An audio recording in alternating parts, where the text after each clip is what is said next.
id Software has consistently been setting industry graphical standards since the days of Wolfenstein 3D, and continues the tradition with Rage.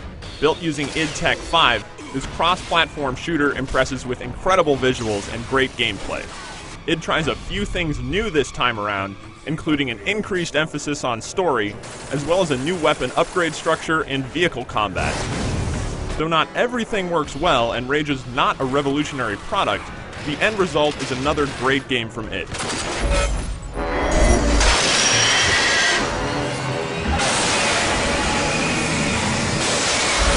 Again, Rage looks amazing. The post-apocalyptic setting may be frequently used in games, but you've never seen a wasteland that looks this good. There's detail packed into every inch of the world, from the dusty streets of Wellspring to the spectacle of Subway Town's spiny exterior. Animations and effects are equally good, and in some cases make the game a lot more enjoyable to play. Every time you hit an enemy with a bullet, you see a reaction. Because every bullet has an effect, every shot feels powerful.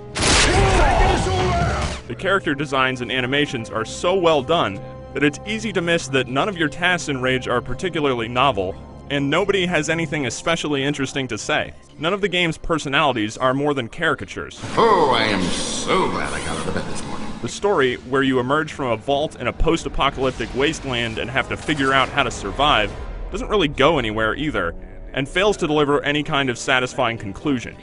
It's all dry, predictable developments that feel as though they exist only to ferry you from one combat area to the next. You're going to die.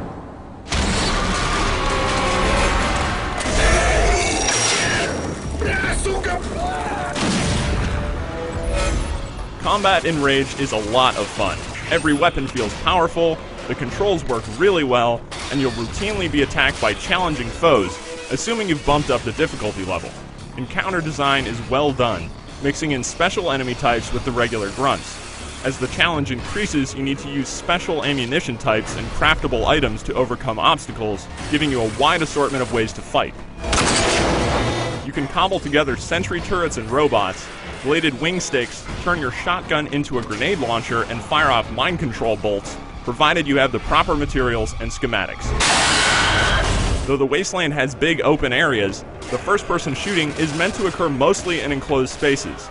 You'll need a vehicle to really get around the overworld, which leads to Rage's surprisingly fun car combat, where you'll fire off rockets at other vehicles and take jumps to snag bonuses, or participate in structured town races.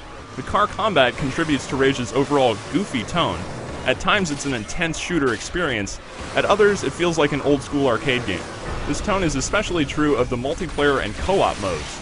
The competitive online experience is only car combat, pitting you against others in a variety of well-conceived modes to tear around small maps and blow each other to bits, as well as unlock more vehicles, weapons, and special items. There's also a co-op mode where you and one other shoot through standalone missions, striving to stay alive to build a multiplier and get high scores.